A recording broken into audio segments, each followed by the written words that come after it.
Allô tout le monde, bienvenue sur la chaîne God Saved. Mon nom c'est Wadlond. À tous et celles qui sont ici pour la première fois, bienvenue.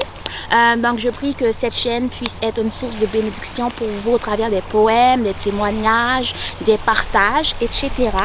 Puis à tous et celles qui reviennent et reviennent encore, merci. Je prie que cela continue à être une source d'encouragement et de bénédiction pour vous tous. Donc merci pour vos commentaires, pour vos prières, pour votre présence. Merci guys, puis que le Seigneur vous bénisse.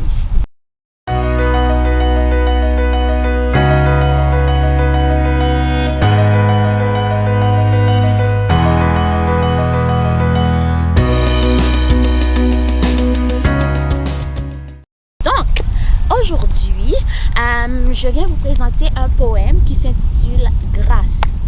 Pour ceux et celles qui se posent la question « grâce, c'est quoi ?» j'ai deux définitions que j'ai trouvées intéressantes. La première, c'est une faveur accordée à quelqu'un. Puis la deuxième définition, c'est remise d'une peine d'un condamné. J'aime beaucoup la deuxième définition qui est remise d'une peine d'un condamné parce que je trouve que la grâce de Dieu envers nous ressemble beaucoup par rapport à cette définition. Cette définition représente beaucoup la grâce de Dieu envers nous. En effet, la grâce de Dieu envers nous s'est montrée dans le fait que dès que Adam et Ève ont péché, c'est le péché originel en mangeant le fruit défendu. Donc, ils ont été exclus de la gloire de Dieu, de la présence de Dieu.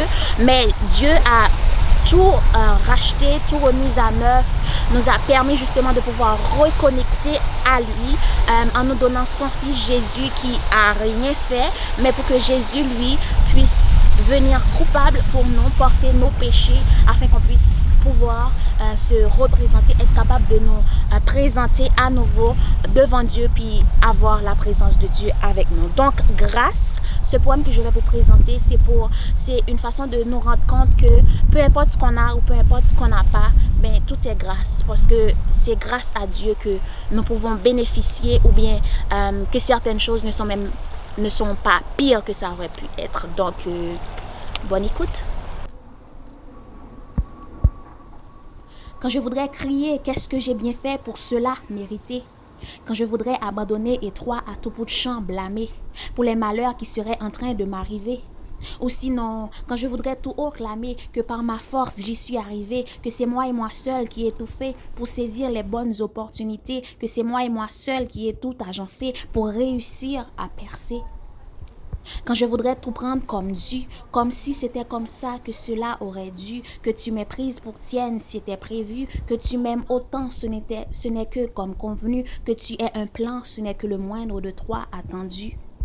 Je voudrais me rappeler que c'est ta force qui s'est accomplie dans ma faiblesse, parce que faiblesse sur le chemin était là avec largesse. Je voudrais me rappeler que c'est toi qui s'est présenté comme le chemin toutes les fois que j'ai touché ce qu'on pourrait appeler fin. Je voudrais me rappeler que ton amour est injuste, parce que tu m'aimes sans attente, même toutes les fois que je suis fruste. Je voudrais me rappeler que le salut est personnel, mais que quand cela s'est mal entamé, ma vie personnelle, tu as trouvé moyen de venir me chercher, même après les nombreuses fois que je t'ai délaissé et toutes les autres fois que je t'ai mal représenté pour me donner une vie éternelle imméritée. En fait, je voudrais me rappeler que tout est grâce, commençant par le fait d'être né, de vivre à chaque jour en t'ayant constamment à mes côtés, en plus d'être par toi bien outillé pour dans ce monde ici-bas vaquer, d'avoir cette assurance d'être tienne pour le temps et l'éternité.